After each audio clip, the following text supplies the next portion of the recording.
humni waraanaa galaana Ameerikaa inni sodaatamaa USS Abraham Lincoln dambalii kuteem meeshaalee waraanaa ammayyaawaa kumaatamaan lakkaa'aman baateem gara afaan qawwee Iraanitti siqaa jira. Gama biraatiin ammoo Iraan lafa jala teessee ija ishee bobaasuun doonii kana adamsuuf raadara ishee banattee eegaa jirti. Wanti addunyaa dinqisiise garuu Iraan yoo dooniin kun sarara daangaa isheetti dhiyaatte misaayilaam doonii kana haleeluu danda'u iccitiin qopheeffattee jiraachuu isheedha. Iraan misaayila gosa kamiin Abraham Lincoln qarqara galaanaatti barbadeessuu dandeessi? Deebii gaaffii kanaa saanduqa iccitii waraanaa Iraan keessaa baasnee bal'inaan isin dhageessisna. Iraan har'arraa eegaltee hanga ji'a eebilaatti walumaa galatti ji'oota 3f daangaa qilleensa ishee zoonii waraanaa taasistee jirti. Xiyyaaronni xixiqqoon kanneen leenjii fi imala dhuunfaaf tajaajilan samii Iraan irraa akka dhawaman ajajni cimaan darbee jira. Kun maaliif ta'e? Sababa isaa qabannee jirra. Addunyaan dhiiga ishee isa guddaa karaa dhiphoo tokkorraan argatti. Karri sun Strait of Hormuz jedhama. Guyyaa guyyaan boba'aan toonii miliyoona 20 jireenya dinagdee addunyaa baatee afaan qawwee jalaan karaa kana qaxxaamura. Har'a Iraan Hormuzin cufuuf doorsisaa jirti. Hormuz yoo cufame addunyaan akkam taati? Bal'inaan ni dhageessu. Pireezidaantiin Ameerikaa Doonaald Tiraamp ajajoota waraanaa isaaniitiin karoora murteessaa akka qopheessan qajeelfama kennanii jiru. Karoorri kun baankii galiiwwanii yookaan tarree wantoota Iraan keessatti barbadeeffamuu qabanii qopheeffachuudha. Gaazexaan Israa'el Hayyuum iccitii saaxileen Ameerikaan yoo aleellaa jalqabdee tarree qiyyaafannoo ishee tarreesseetii jira. Yoo xumuraatti nu faana turtan tarree kanneen bal'inaan ni dhageessu. Qophii keenyaam laayik gochuun jalqabaan afeerraa keenyaam yeroo maraati. Yooyaam ashamaar kafuneem kabajamtoota dhaggeeffattoota keenyaam kun Oromiyaa 24 Newsdha. Kanneen chaanala YouTube keenya afaaraa taatan subscribe gochuun maatii keenya ta'aa. Qophiin keenya namoota hedduu bira akka ga'uuf like share gochuun waliif qooduun dagatinaa. Hanga xumuraam qophii keenyaatiin turtii gaarii.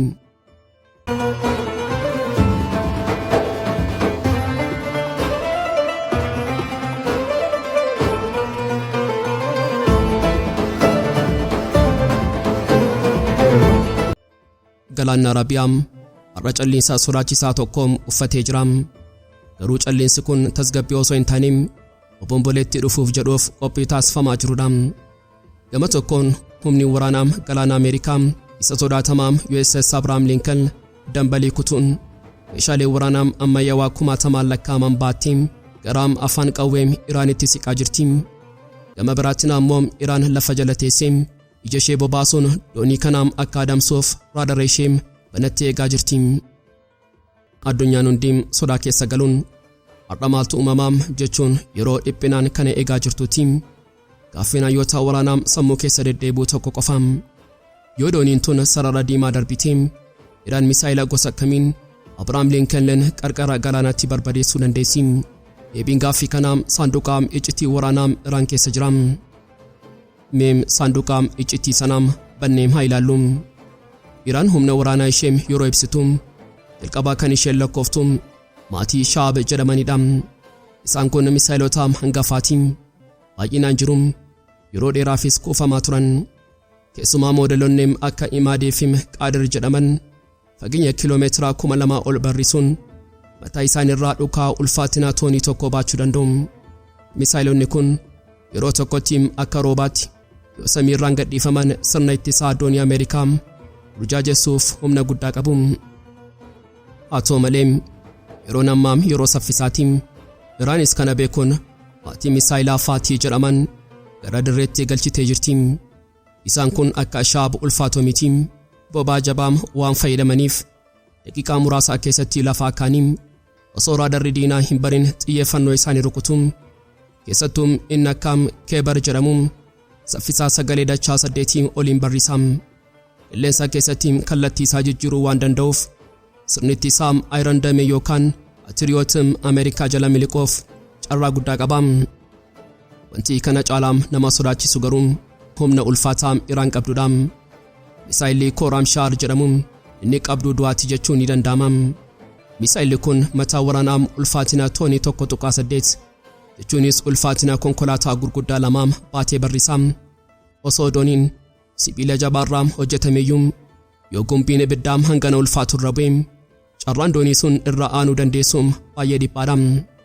Kana malees misaa'illi kun yeroo tokkotti mataa dhukaa hedduu qabaachuu danda'a.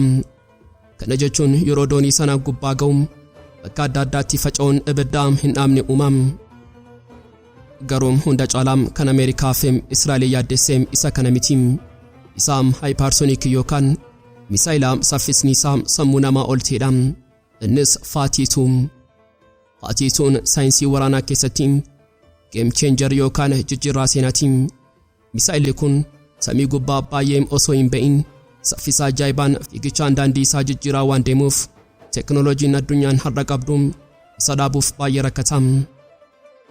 Ammaam USS Abrahaam Lincoln galaanarra imalti. Kiiloomeetira muraasa qofaan misaa'ilota Iraan kanarraa fagaattee jirti. Iraan furtuu dhukaasaa qabattee Ameerikaan xiyyaarota ishee qopheessitee wal eegaa jiru. Dambaliin galaana Arabiyaa har'a tasgabbaa'aa fakkaatus keessi isaa ibiddaan guutamee jira. Addunyaan hundi afuura ishee qabattee eenyutu jalqaba furtuu sana tuqaa jechuun eegaa jirti. Wanti dhufuuf jiru seenaa yookaan badiisa ta'uu mala.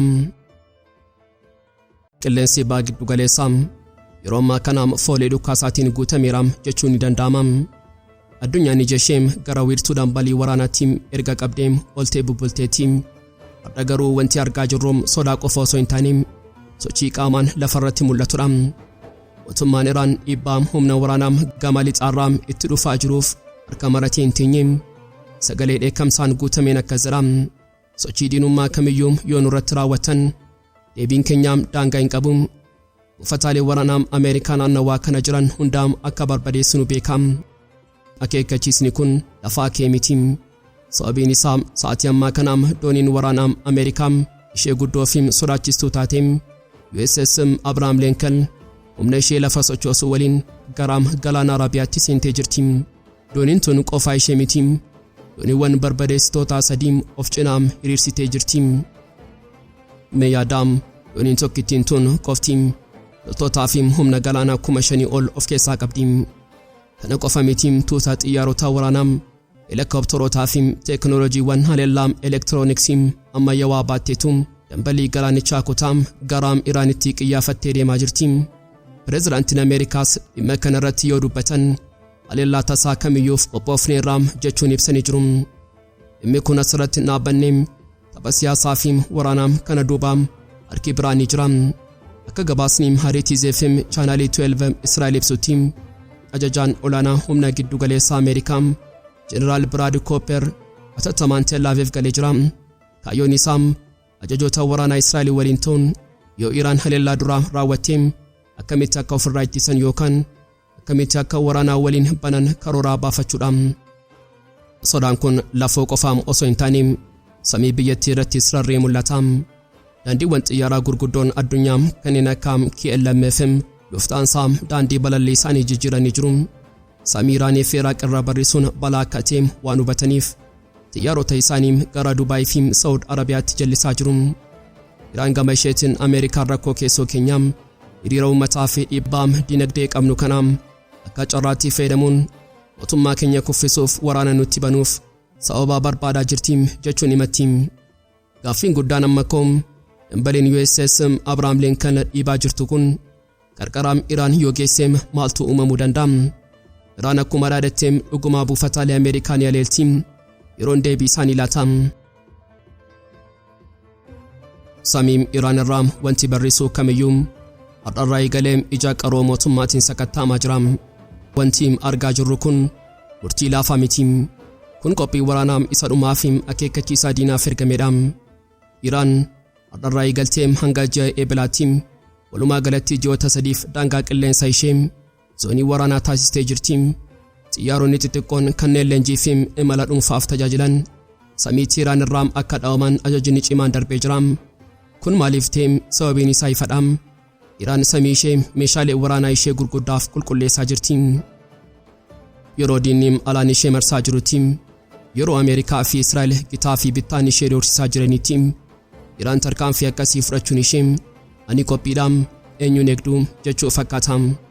Ajajni kun kan ibsu xiyyaara waraanaam helikooптara waraanaa fi kanneen tajaajila tattamaa kennan malee wanti biraa samii koorraa yoo barrisee akka diinaatti lakkaa'ame kan barbareeffamu ta'uu isaatiin kun tarsiimoo waraanaa isaam ISM alert jedhamuudhaan gabaasni nootistuu Air Missions jedhamu kan Teheraan irraa beekuun waan tokko addunyaatti himam. Iraan teekinooloojii fi humna ishee gara tokkotti qindeeffattee ija ishee gara diinaatti xiyyeeffattee jirti.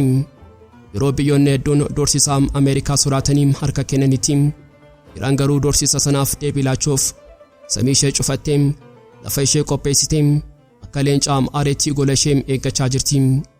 Ji'oonni sadan dhufan kun ji'oota murteessoodha. Samii Teheraan irraa kan barrisu simbirroo osoo hin taane jettilee waraanaa Iraan qofa ta'u diinni yoo dhufe samii duwwaa fi afaan qawwee qophaa'etu isa eegaa jira. Addunyaan dhiiga ishee isa guddaa karaa dhiphoo tokkorraan argatti. Karri sun Strait of Hormuz jedhama. Guyyaa guyyaan boba'aan toonii miliyoona 20 jireenya diinagdee addunyaa baatee afaan qawwee jalaan karaa kana qaxxaamura. Yeroo ammaa kana garuu dambaliin galaana kanaa jijjiiramee jira. Yeroo Ameerikaan buufataalee ishee gurguddoo gara naannoo kanaatti guuraa jirtutti Iraan ammoo kaartaa haaraa fi sodaachisaa ta'e tokko gabatee irra keessee jirti. Kaartaan kun to'annoo abshaalummaa jedhama. To'annoon abshaalummaa maalidha? Bara durii karaa kana cufuuf maayinesi yookaan boombii galaana keessatti facaasuutu yaadama ture. Adda garuu Jeneraal Muhammad Akbar Zadem ajajaan olaanaa eegduu warraaqsa Iraan akka jedhanitti nuti amma boombii karaarra tuullee doonii eeguun hin barbaachisu qabduu qofaan galaanichaa to'achuu dandeenya jedhu. Ajajni kun maaliif addunyaa naasisaa? Sababiin isaa Iraan tooftaa waraanaa ishee gara saanduqa du'aatti jijjiirtee jirti. Tokkoffaa galaanicharraa kan fiigan dooniiwwan gurguddoo miti. Dooniiwwan xixiqqoo saffisa ajaa'ibaa qaban kanneen namaan oofamanii fi kanneen diroonii ta'anidha. Isaan kun akka kanniisaa yeroo tokkotti doonii guddaa marsanii sa'aatii muraasa keessatti to'annoo jalaa oolchuu danda'u. Lammaffaan lafa jalaa bishaan gadi fagoo keessaa dooniiwwan bishaan keessaa gadi lixan meeshaalee torbeedoo jedhaman qabatanii sagalee malee diina eegaa jiru. Sadaffaan misaayilota anti-ship yookaan kan doonii barbadeessan kanneen gaarreen qarqara galaanichaa keessa dhokatan fageenya kamirrayyuu ta'anii xiyyeeffannoo isaanii dogoggora malee rukutu. Tooftaan abshaalummaa kun waraana qofa miti, seeras of keessaa qaba. Gabaasni Aljazeeraa akka mul'isutti Iraan dooniiwwan diinaa seera cabsisaniitu jechuun qabdee to'annoo jalaa oolchuu dandeessi. Kun ammoo Ameerikaa fi michoota ishee saaraa seera keessa galchuun akka isaan tarkaanfii fudhachuuf rakkataniif karoorfame. Haa ta'u malee dubbiin kun gama lamaan qarummaa qabudha. Hayyoonni akka Profeesar Muhammad Sadiq Kushki yeroo dubbatan kuni kaartaa injifannooti, yoo barbaanne hargansuu addunyaa kutuu dandeenya jedhu. Gama biraatiin dippiloomaatonni akka Fariiduun Majlisii tarkaanfiin kun of ajjeesuu ta'uu danda'a jechuun akeekkachiisu. Sababiin isaa yoo karaa kana cufame gatiin boba'aa addunyaa samii tuqaam, kun immoo waraana addunyaa kan barame osoo hin taane kan total destruction fiduu danda'a. Amma dooniiwwan Ameerikaa fi dooniiwwan saffisa Iraan ija walitti babaasanii fageenya meetira muraasa irratti wal cina darbaa jiru. Harki Iraan tapha boba'aa addunyaa irra jira. Yeroo harki sun jabaatee cufu addunyaan maaltu akka ishee mudatu yaaduun iyyuu nama sodaachisa. Dambaliin Hormuz har'a bishaan osoo hin taane baaruudaadha. Washington DC White House keessatti balballee cufame.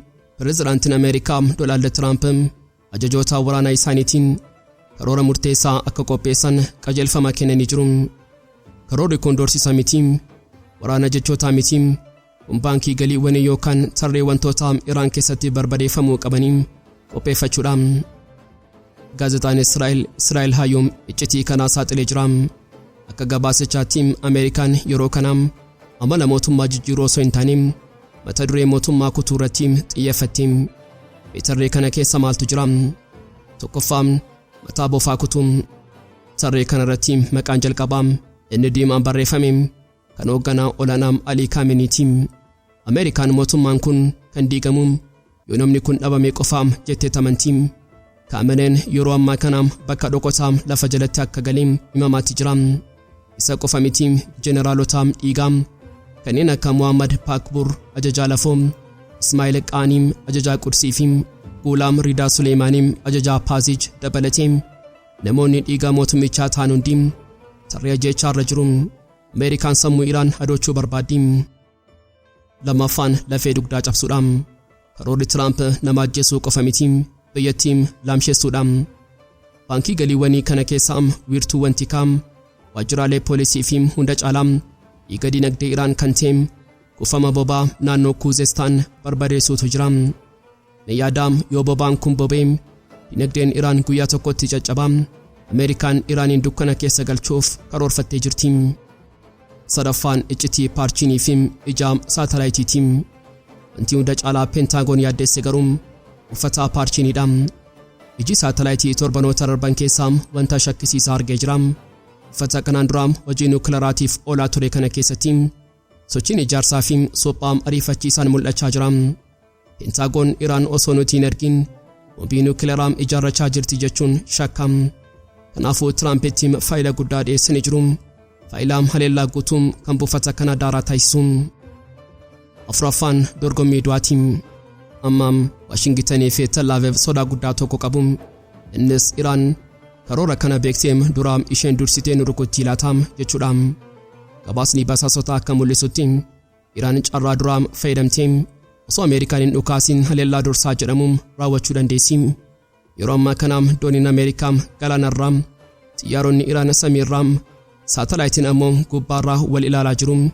Eenyutu furtuu sanaam jalqaba harkisaa addunyaan hafuura ishee qabattee eegaa jirti. Xumura irrattis giddu galeessaa irratti duumessi waraanaa yeroo kamiyyuu caalaa dukkana uffatee mul'ata. Garuu yeroo ammaa kana Ankaaraarraa sagaleen akeekkachiisaa fi sodaa guddaa of keessaa qabu tokko dhagaamee jira. Ministeerri dhimma alaa Turkii Hakan Fidan namicha kanaan dura hoogganaa basaasaa Turkii ture. Har'a ejjitii sodaatamaa tokko addunyaaf saaxilee jira. Hakan Fidan akkas jedha. Israa'el carraa eeggachaa jirti. Carraa itti Iraaniin rukuttu. Carraa itti naannoo kana barbadeessitu guyyaa guyyaan barbaadaa jirti jedha. Kun tilmaama miti, kun ragaa basaasaa Turkii harkaa qabdudha. Hakan Fidan nuti nagaa hawwina, garuu dhugaa lafarra jiru Israa'el Iraaniin rukutuuf ija diimaa baafattee fiigdee jirti jechuun shira Tel Aviv keessatti xaxamaa jiru saaxilee jira. Turkii fi biyyoonni naannichaa yoo Israa'el Iraaniin rukuttee ibiddi sun biyya keenyas ni guba jedhanii dhiphatu. Iraan gama isheetiin haleellaa xiqqaas ta'u guddaa nuti akka waraana walii galaatti fudhannee harkaa fi miila diinaa kutuuf qophiidha jetteetti. Egaan kabajamtoota dhaggeeffattoota Oromiyaa 24 News qophii guyyaarraaf qabannee dhiyaannee asuma irratti goolama. Kanneen chaanala YouTube keenyaa faaraa taatan subscribe gochuun maatii keenya ta'aa. Qophiin keenya namoota hedduu biraa akka ga'uuf like share gochuun waliif qooduun dagatinaa. Hanga xumuraatti waan nu faana turtaniif galatooma.